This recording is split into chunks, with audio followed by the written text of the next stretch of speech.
Good afternoon, everyone. Welcome to our webinar.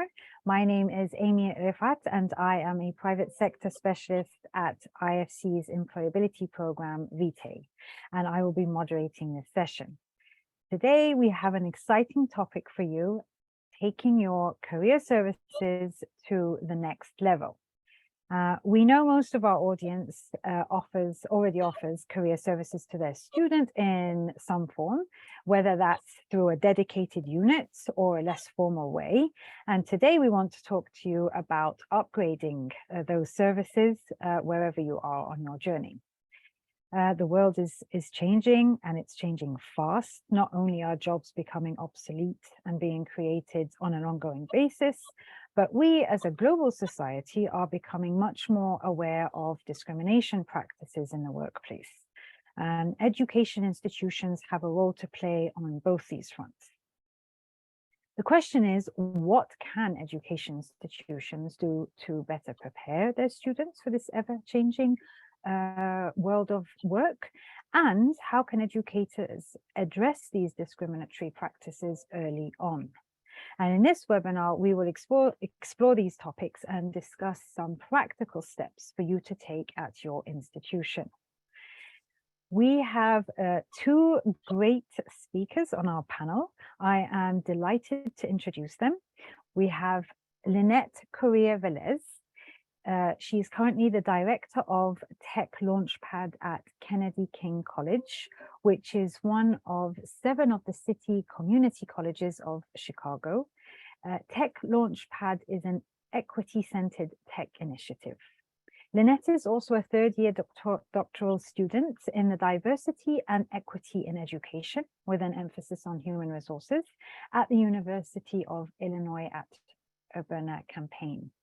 And as a trained career coach, Lynette has co-empowered over 30,000 diverse learners throughout the US and internationally.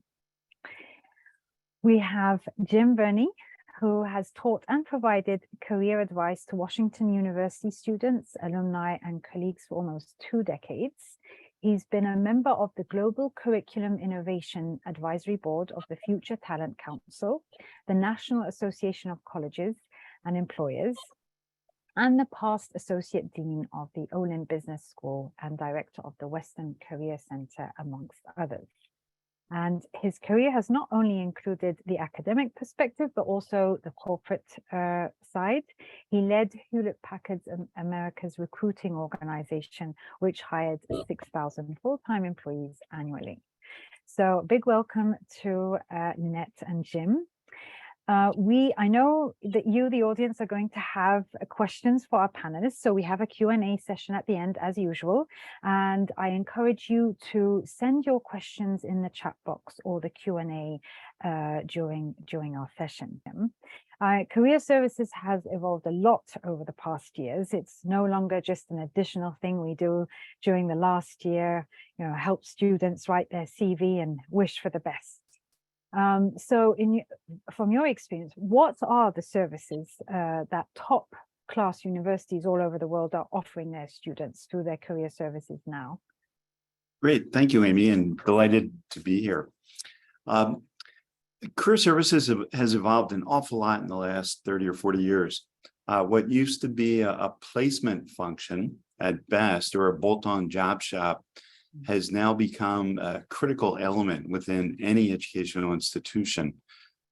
In some of the more forward-thinking institutions, the level of the leader of career services has moved up to report to a chancellor or a president or a cabinet level, to indicate how important it is to the entire institution. So this has had an impact on the title of the leader. It also has become much more integrated into the entire student life cycle. In the past, maybe in the last year of a student's studies, there would be some kind of activity about putting together a CV or a resume, but that is now moved up again into the more enlightened institutions to start at the very beginning of this educational delivery. And best practices, it's integrated into the entire fabric of the university, not only in workshops or in classes, but helping identify the experiential opportunities that students can have while they're studying to get a better sense of who they are, what they like, and so forth, and not wait till the very, very end of their studies. And then finally, it doesn't stop at graduation anymore. I am sure everyone on this call has had a number of their alumni come back, and they may not have had services while they were going to school, but they're changing jobs more often as the job market changes. And I think we can add a lot of value from our educational institutions to our alumni and create goodwill that comes back in many, many different forms. Okay, I really like that first tip, especially the making sure career services reports directly to the boss, sending a strong message there. You also said that career services should start during the very first year, not just the last year of a student's life cycle. Could you tell us what the different services to offer at the different stages of a student's life cycle? Well, usually a good service delivery will have the students first identifying themselves, doing some self-assessment. What are their interests? What are their values? What kind of personalities do they have? What areas would they best thrive and survive in different settings? And then as students get to know themselves better, teaching them to reach out and look into the marketplace and find out who is out there, what kind of jobs are out there, how can I learn about that information? Most of the most valuable information is not on a website, it's not in a book, it's not in a blog. It's obtained through informational interviewing, through career conversations, having conversations even with their relatives and friends and neighbors that are focused on what is the job, what is the day in the life of an engineer like, or what does the teacher really do, and what do they learn, and how do they keep up with their industry. So there's steps first internally for the student, then looking at the marketplace, and then practicing their communication skills, getting their resume, their CV, their LinkedIn profile together, talking with folks as much as they can, learning about careers they never knew existed. There are many, many jobs today that didn't exist 5-10 years ago. And imagine when students get out of their institutions, there'll be jobs that even today don't exist that will exist and be thriving when they get out. So the other few comments I'd like to make is that we used to talk about career ladders and upward mobility. And what we're looking at today is more like a jungle gym, kind of those places where kids climb and go sideways and they go backwards and go up and go around again. Or career lattice is another word that professionals are using, that there's no one straight avenue for the next 20 or 30 years. People are going to be changing, their jobs are changing, the world will be changing, and students have to be, and alumni have to be ready for that. So I think the average that I've seen, and the averages vary a lot, is about 15 job changes over the course of a career. And for better or worse, there's a couple books that just came out that talk about a 60-year career, not 40, 60. Yeah. So there's a lot happening in this world. All right. Yeah, we're staying alive much longer, Yes. and younger for longer. Yes. Yeah. I think it's really interesting of this idea of turning the whole system around, not starting with your CV, which is what most students and many career services think about, and thinking of that as the last thing, looking at what you want and what's out there, checking all that, and then going to write your career. So I wanted to ask on that, Jim, do you have any resources for those first two steps, identifying, helping students or helping career coaches help their students identify what their interests are and going out there and talking to people? Any resources, especially if they're low cost and free or free? There are many resources and many of them are free. And I know Lynette and I have put together a list of resources that you'll be providing folks. I really like the book for university students, What Color is Your Parachute for College? It's not free, but it's very inexpensive paperback. And you can get it anywhere on the internet. There's also a free book that was published by Vanderbilt University called Color Your Career, which we will put in the resources. That's downloadable, it's free.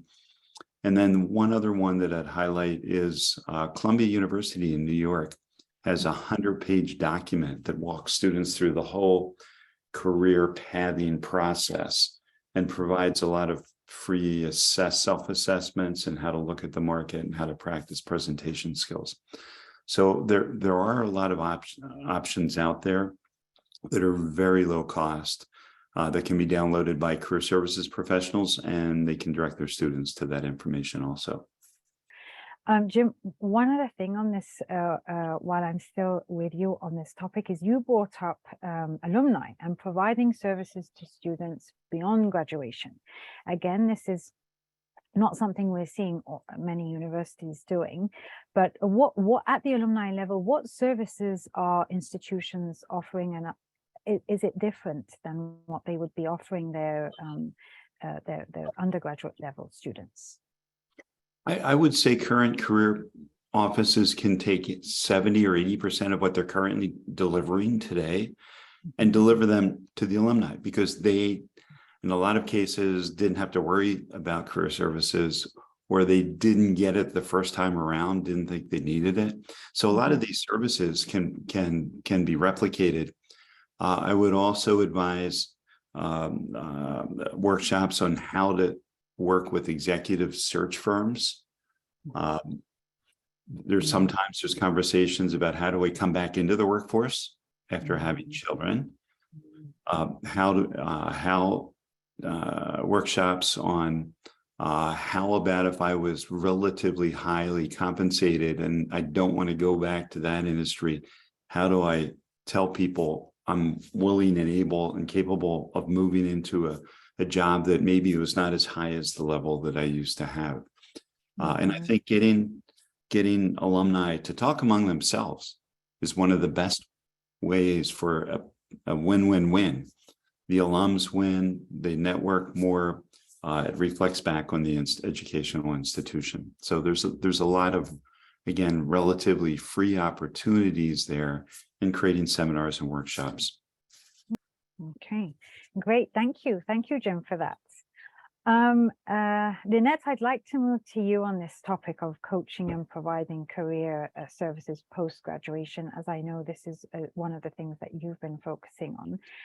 Why would you say it's important to offer career services to alumni? And what suggestions do you have, in addition to what Jim said, to go about offering these services? Yeah, it's definitely important to provide services to alumni. One, because it gives the career service opportunity in the institution to stay engaged with alumni. Jim recently mentioned some really great ideas on, how to engage alumni, particularly on a career development, professional development standpoint. Other ways that can be really beneficial for an institution, and especially a career service department, to engage alumni is to engage them through their employer. The alumni have started their careers either in an entry-level role, mid-level role, and if you are a graduate services career service department, of course, executive level roles for, let's say, master's in business administration, doctoral programs, etc. So if you connect with your alumni, you can also connect with their employers and have some employer engagement as well as alumni engagement. That sounds like yeah, a really good reason to engage with them. You get to also engage with employers through them, and obviously a good way to stay in touch with them, which is a whole other, you know, asset to maintain. Great, thank you for that. We'll be including those. And I wanted to go back to the question I asked Jim at the beginning about services that top class universities and colleges are offering. Taking your focus, as you just mentioned, and your perspective on equal access and opportunity. What's happening in that space now? Yeah, so I am actually a former contractor for Harvard Graduate School of Education and would career coach current students and alumni from around the world, Asia, China, Mexico, Africa, India, etc. And you know, very much connected to various leaders within career services at other Ivy League institutions and top tier universities and colleges. And one in particular that comes to mind for me is Stanford University. They're doing something quite innovative where, as they do have the resources to really target their career services to various populations, particularly student populations with intersectional identities. So they have career coaches and services specifically for students who are the first in their family to go to college. So first generation students, for Latinx identified students, for students of color in general.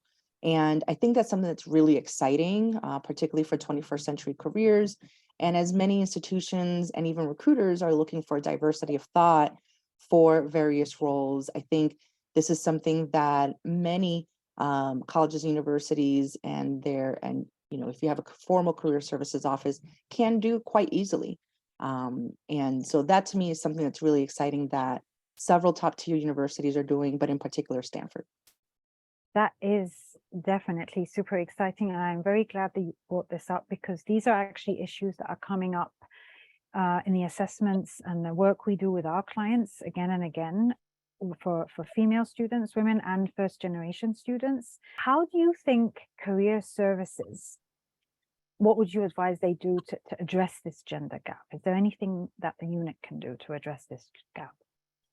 Yeah, something I think about a lot is, because I'm in the field, is the tech field. So there's definitely gender inequality within the tech field, not only in leadership roles, board of director roles, but there's gender pay gap, as it's called.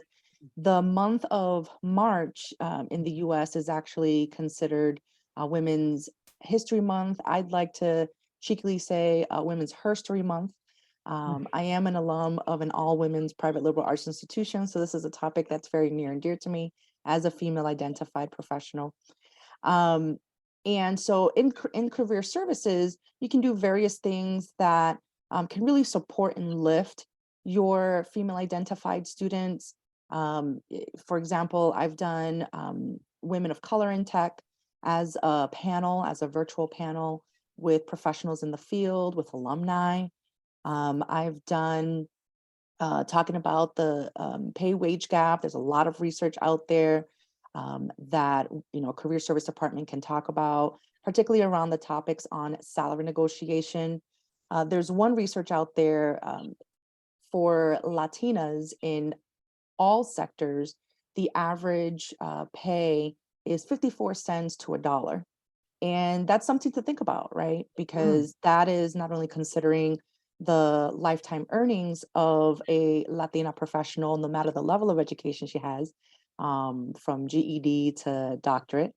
But for all women, you have to consider how many households, particularly in the US, are female-headed households in the US. Many of the financial decision makers, if they decide to have children, you know, I mean, it's impacting the access to their children. So this is something that I encourage many career services to think about, really highlighting and doing some workshops around, whether it be in person, hybrid, or virtual, because it needs to be talked about. And when I've connected with employers, one of the things I try to ask is, you know, let's see your job description for this internship or for this entry-level role. that you're seeking to hire for, and inquire if the salary range can be put in the job description, for example. And that is one of the ways that, at least within the gender inequality issues, one can really advocate for their students and alumni at this time. Right. So raising awareness among students. And number two, I love this, partnering with the employers to make the salary range more transparent so that people know what the range is so they can negotiate. That's great. One of the issues I would say is probably on the negotiation, especially, which might be related to confidence levels in some way. Is there anything career services can do to address this? Yes, so career services can do several things. One thing that I've done in my 20-year career in career coaching and in the last 10 years in career services and higher education is literally creating a confidence building workshop. Yeah. I mean, really hitting the hammer on the nail. I've brought in alumni that can coach on this topic. I've brought in other professional speakers. Again, I work in tech, so I've partnered with tech professionals that can talk about this within their HR offices.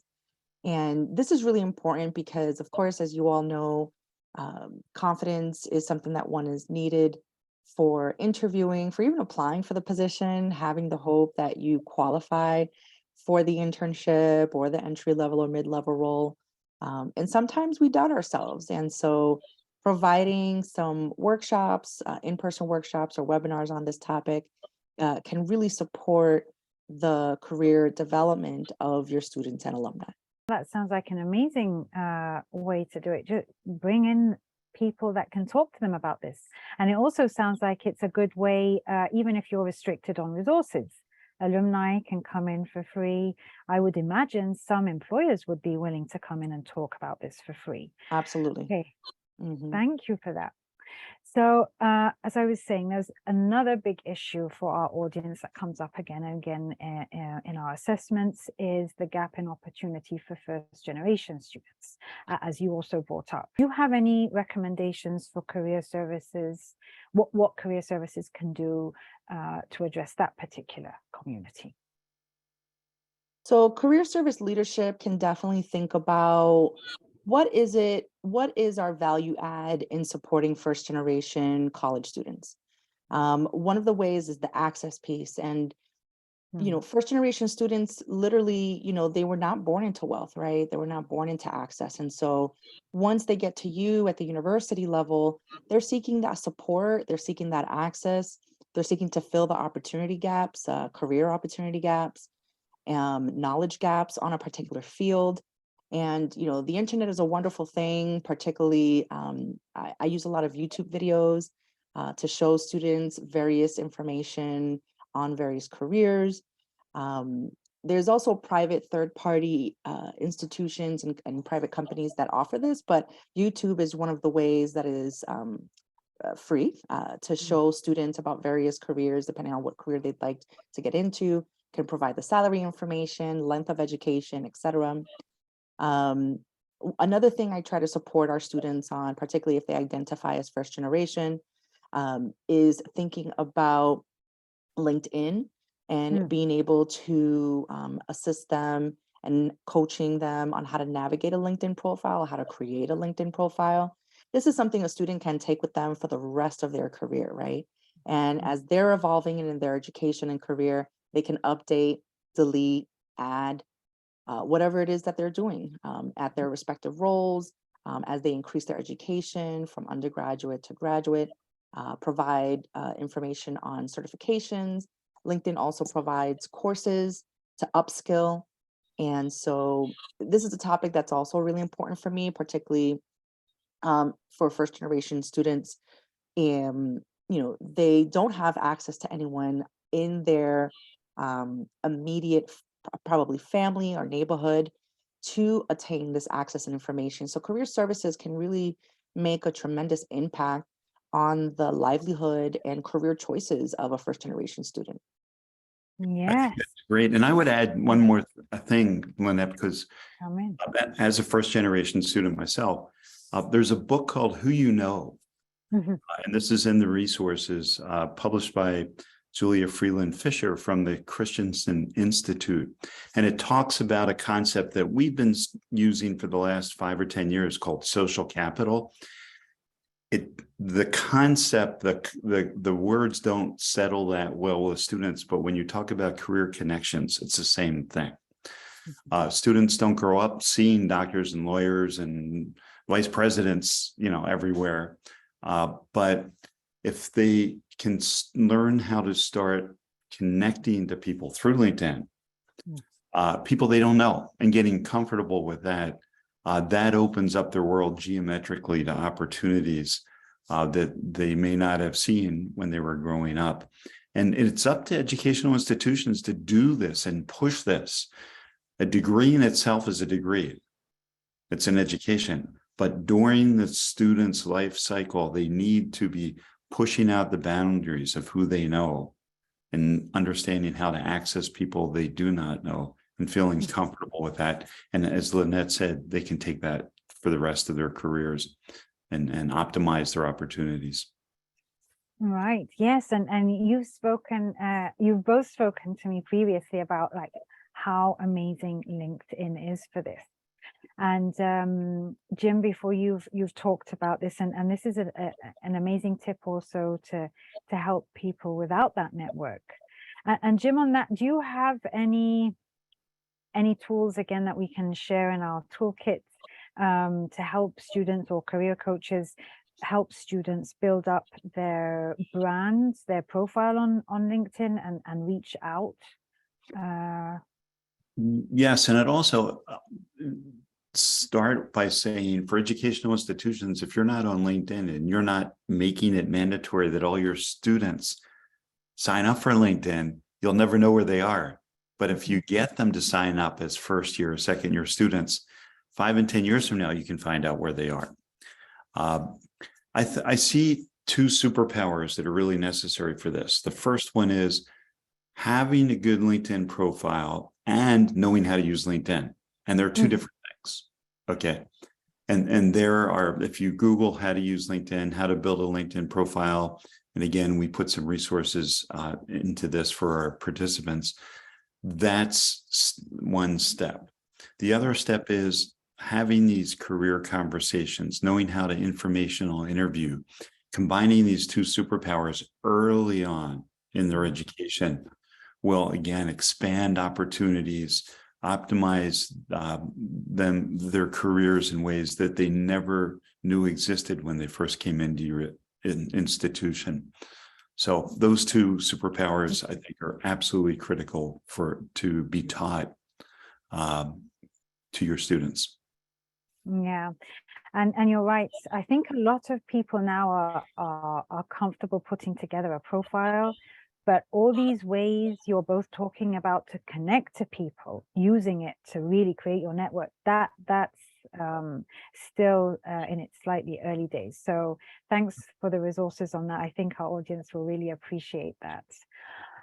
Another subject, or kind of within the same realm, is what I wanted to talk about is the future of career services.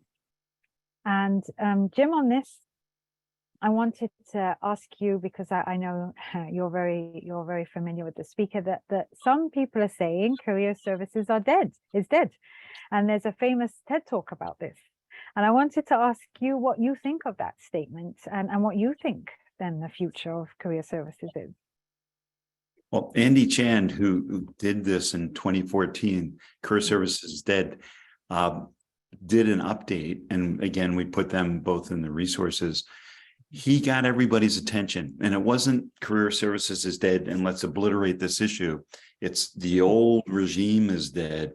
Now we need to lift the value of the office to a higher level, get the senior leadership of the educational institution to buy into this and say it's absolutely critical.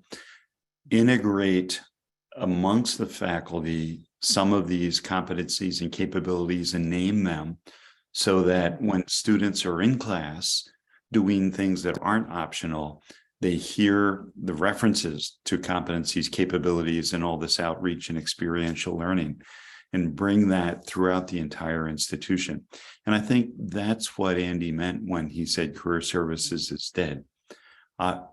Some institutions, but according to him, about 10% have really moved on this.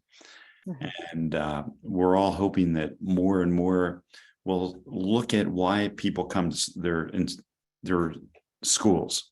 One of the top 2 reasons in every piece of research is to advance their career opportunities. So if you're going to get people in wanting to do that from the beginning, you've got to do this. Use the 21st century career services paradigm that continues to be growing and blossoming, and make sure that then as alumni, you fulfilled what the expectations of the parents and the students who came to your institution. Right. Yeah. Teach them how to do this, not leave it. Okay. That's excellent, Jim. And then I'm going to use a quote that you made and ask you that really caught my attention. Ask you what institutions are meant to do about that. And that is, students don't do optional. So if career services is usually an optional thing to go to, right? An optional unit. What's the solution then to make them actually learn about managing their career? Since we know that they don't visit the career office so often unless we force them. Yes, I've had a sign for 10 years on my desk that says that. Well, again, leading from the top, the leadership of the institution has to say this is very, very important to us. And then give students an opportunity early on to learn about all of this pedagogy that has been built up, either in specific career courses that are mandatory or optional courses, or in workshops. If you can't, I know some schools that have 4 credit courses, some have 9 credit courses, but they're mandatory. Others don't. So there's a number of ways to get students to buy in early, and then they might engage more often. But it's still true in some of the best institutions, 20-30% of the students never show up in a career office. And the most forward-thinking schools today are saying, we are not a brick and mortar institution. We are not a brick and mortar career services office. In fact, we're not even services. We're part of the education. And just like Amazon started out with no bricks and mortar, some career offices are starting out with no bricks and mortar, but they're reining in and delivering workshops and experiential learning and alumni programs to educate their students. So you've got to permeate the entire system. And the other thing you've got to focus on is students hear you when they're ready to hear you. So doing something once is not going to give you success. You've got to be in front of them all the time. You've got to have other people outside of your office referencing the value of what you're teaching, referencing the data that you're generating that only a career office can generate, and informing the rest of the institution. I'd like to jump into this question as well. Many career service offices that serve both students and alumni may think about changing even the name from career services to lifelong professional education and coaching, right? I know there was not too long ago, I worked at a career development office. We were considering that as I was the director at the time. But prior to my hire, a few years prior, similar to what Jim mentioned, it was very important to the president of the institution and the vice president to center their career services center. And they physically put their career development office at the left-hand side of the main building right after the entrance. So it was very, very visible to any visitors, any students, alumni, parents and guardians, professionals that were going through the door, employers, who and what they valued and what those departments were of importance to them as an institution. And I thought that was super innovative and really interesting, because many institutions don't center their career services or career development center. And therein lies the systemic issues of why, students don't quote unquote know about Mm-hmm. career Mm-hmm. development departments, because it's physically hitting, right? Mm-hmm. Mm-hmm. So I encourage you all, whoever's listening, to have those harder conversations with your executive leaders. Maybe they might not have the funding to have an infrastructure of a career services department at the entrance of the main building, but how do we find ways to partner interdepartmentally to ensure that students know about career services, career development offices, and all the amazing resources that are connected. And one thing I'll add, I do believe in the power of partnerships. I literally have a certificate in collaborative leadership. And so something to think about in regards to services for students and alumni is the power of partnerships with your mental health counseling departments. So that's in going back to the confidence building question that happened, partnering with local professional associations or even virtual national or global industry specific professional associations, as well as one in particular, I think about the International Federation of Coaching, or International Coaching Federation, excuse me. And they're global. And so wherever you are in the world, you have easy access to those respective chapters, and you can attain more tools for your toolkit through your membership, whether in group or individually, at the International Coaching Federation. And I just mentioned there is one university, a large one. The name of the office is called the President's Promise. Mm-hmm. The President's Promise. That's the name of the career office. That went right to the heart of the issue. Yeah, I think, the message is coming in really clearly from both of you that progressive universities are making sure that career services is at the center of what the university does, that they report directly to the president, and that the senior management and all departments are heavily involved. Okay, I can see loads of questions are coming in. So maybe what I'll do is I'll leave some of my questions out, and jump to one last one to both of you, and then we can go to the Q&A. So I'll start with you, Jim. What's your advice or tip for universities or colleges that want to take their career services to the next level, but they given all the things that they can do, where would you say is a good place to start, like the lowest hanging fruits? And then I'll ask you, Lynette, as well. I think you have to have some data. You have to know, if you can, where your alumni are and who's hiring your students.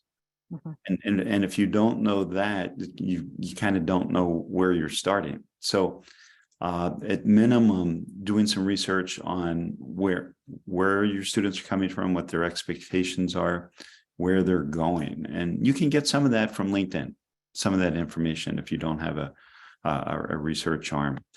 I would then also, we mentioned there's a lot of free resources. I would expose students early to those free resources.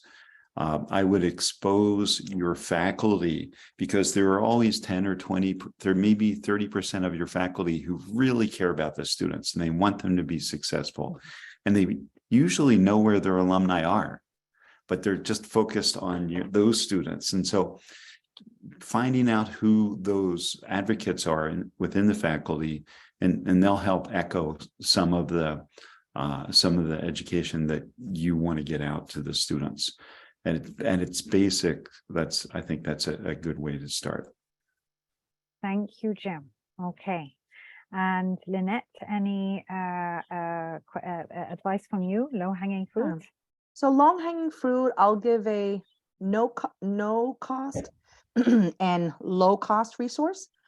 So no cost, similar to what Jim mentioned, create an Excel spreadsheet of the list of employers that you have, looking at the gaps of that, for your students based on the majors that you all offer in your respective institutions, looking at your alumni base. And you can do that research easily if you don't have an alumni relations office through LinkedIn. Just putting your institution's name and you can find alumni that way. And then a low cost resource, there is a global student career development company called Handshake. And they have done some really amazing headway in supporting career service departments in the US on this data retrieving information, providing access to employers, to students who sign up to Handshake, and also, quite frankly, keeping all that information organized on who's connecting to who, being able to provide virtual events through Handshake, which can assist you in engaging your alumni, engaging your current student population. So those are two really great opportunities depending on your team bandwidth, because some career development offices are an army of one or several. So, or you can do both, of course. Okay.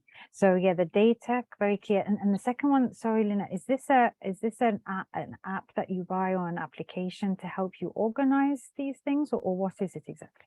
Yeah, so Handshake has been around for a few years, and they assist career service departments in having students upload their information, create a profile upload their resumes. And then they also assist employers to upload their information so that students can see internship postings, job postings from those employers. And then employers can have access to students depending on what they're looking for their internships and job postings. So I believe they serve globally. And if anyone is interested, I believe I put the link in the resources page as well. Excellent. Thank you, Lynette. Okay, on that then, let's go to the Q&A because I can see loads of questions coming in. Actually, I will start with the last one because it's about Handshake. Somebody's asking, saying that it's focused on the northern hemisphere. Is there anything focused on the southern? But you were saying it's global. Are you? Yeah. So okay. So that is global. Are you aware of any others, Lynette or Jim, that could be relevant? Yeah, I would say reach out to Handshake directly because they're going to create offices based on interest, right? So if that's something of interest to you, that if there are resources and opportunity to help you in your respective career development departments, connect with them directly. Okay, yeah. So once they start hearing that interest, they'll start moving. Okay, great. Let me go. Okay, so that we have a question here. I'll ask Jim this time. So do you think that universities or higher education institutions are responsible for student employability as part of their OKRs and KPI success metrics and industry collaboration, or is it an individual student's responsibility, or a mix of both? Asking as an educator and a career coach. Well, as an educator and a career coach, it's both. If your institution is not taking as much responsibility as you can to do this, your competitors are. They will be doing it, and they will highlight the results of this. So the institution has to do everything, and we've discussed earlier what that everything should be. And the student also has to own this. The students have to own this, and so maybe you give them a couple of months or a semester so they get settled and understanding what life in academia is like. But then you've got to really teach them what they need to know in terms of this whole career pathway education. So it really is both. You can't have just one. Yeah. Okay. Yeah. That sounds very logical, right? Both the student has to take responsibility, but the university can help them. Okay, so I'll come you then, Lynette, with this third question. What's the appropriate number of students to career service staff? So the ratio, what are you seeing? Because for institutions with tens of thousands of students, it's very difficult to serve all students without technology. And I'll just add on my own question following up on this one is if you have any suggestions for technology to use to help staff push forward with that. Yeah, so if you're an army of one as a career development department, which in higher education in the US, unfortunately, that is the norm. I'm imagining that that's quite possible globally as well. I mean, honestly, social media is your friend on that. Not only in marketing opportunities that come, through your department, but in reminding students and alumni that, these events are happening virtually or in person, these conferences are happening, there's these professional development opportunities, fellowships, etc. So that's one somewhat no cost or low cost way of technology to support your resources and services that you offer in your department. This is definitely a deeper conversation if you're able to have with your executive leadership, with your board of trustees on the importance of providing some funding to scale your departments, right? Sometimes it's a $4,000 commitment. It can go as high as a $20,000 commitment to have a third-party tech resource to assist you in scaling your career services ubiquitously, anytime, any place. And that's always a topic of conversation. I'm a member of NACE as well, the National Association of Colleges and Employers. And this is always something that we're talking about, like, how can we ensure that we get enough funding to do the work that we do? There's only so much free or pro bono services and resources that a career service department can take advantage of. You do need to spend money, right, to assist your students in making money. So hopefully that's helpful for some of the audience. Thank you, Lynette. Jim, do you have anything to add to that? The normal ratio, let's say globally, and any kind of technology that can help?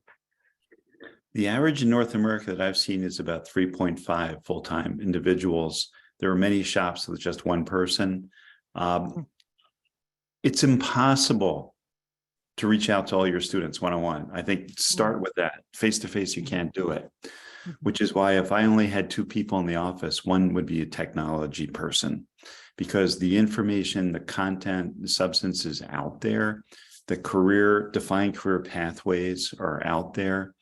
And you've got to make this available 24/7, 365 to your students, because as I said earlier, they'll hear it when they're ready to hear it. So you've got to have it out there in social media or out on the internet or behind your wall. It's really, really important. I'm also going to put, and I think we have this in our resources, but put in the chat, there's this one organization that I think has fabulous data for about 50 countries, but I think it is at some cost. And I've been trying to find out what the cost is, but that's the name of the organization, Going Global. Yeah, the most advanced institutions I know, Johns Hopkins and Wake Forest and Stanford University, can't reach all their students one-on-one, and they don't try to now. The smarter ones don't even try. But again, through technology, they can put the information out there and push and pull the students to get them closer to that dual responsibility we talked about earlier. Right. Okay. So sorry, go ahead, Lynette. And Amy, I wanted to provide a very practical resource. I've seen several career development, career service departments create a YouTube channel. And in creating a YouTube channel, there's opportunities for anyone in the world to see what that career service department is doing, to introduce yourselves and your team, to connect with individuals, to provide career coaching, micro learning videos that are between 50 seconds to 3 minutes at max. that's something that's quite innovative and can be quite useful in scaling your career services and resources to your students and alumni. Right. Yeah. So I think the message clear here, leverage your social media or your website, put the information out there, and hopefully the resources we're going to be sharing with you and the audience, you can use that as an initial starting point. But yeah, that's the way to go. And I was just going to say, for me personally, that is where I would start if I were a student, whether now or earlier on. I'd look at the website, see what's available, and then think, oh, okay, maybe this can help me, and then I'll start talking to them. But yeah, okay, I hope that this question was from Grace. I hope that helped. And I was just going to mention, we also had Aravinda from Boto University on the previous question saying that they measure employability as part of their KPIs. So as you were saying, Jim, this is what the institutions are starting to do anyway. So you need to, if you want to stay competitive, that's what you need to do. And Amy, one other point that I make that Please go in ahead. terms of no resources is there's a concept called career peers. Getting your more senior students engaged with career services or with you, and then having them cascade down and become the front of the office so they can deliver what they've learned. And students learn, they pay more attention to their peers than they do to career service professionals. So that's a relatively free way. And then they can put that on their LinkedIn or their resume that they are career peers. And that's a good signal to employers. Right. And by that, are you talking about using students, right? Students. Leveraging your students. Yeah. Yes. Yeah. Okay. Yeah. That's another one out there. Hold on. There was what I'm losing. There's so many questions. I can't. Okay. Okay. So oh yes, you were talking about the Going Global. Okay. So we have those. We're getting a lot of thank yous, and please share the resources. Don't worry, we will be sharing that. Okay, how do we whip up the excitement for current students about the need to engage the career services unit? From Akusa. Jim or Lynette, do you want to take a go at that one? Excitement? Yeah, so I mean, innovation is key. In my DEI-centered lens, having cultural relevancy, cultural competency within your team is also extremely important. You know, you want your students to feel home, right, when they're with you, not just being transactional, but quite frankly, being transformational in your coaching. And that's something to consider as a career service department for 21st century career coaching. And one of the very first self-assessments that we do is something called occupational dreams. What are your 10 dreams? If you had no restrictions, what would you like to be?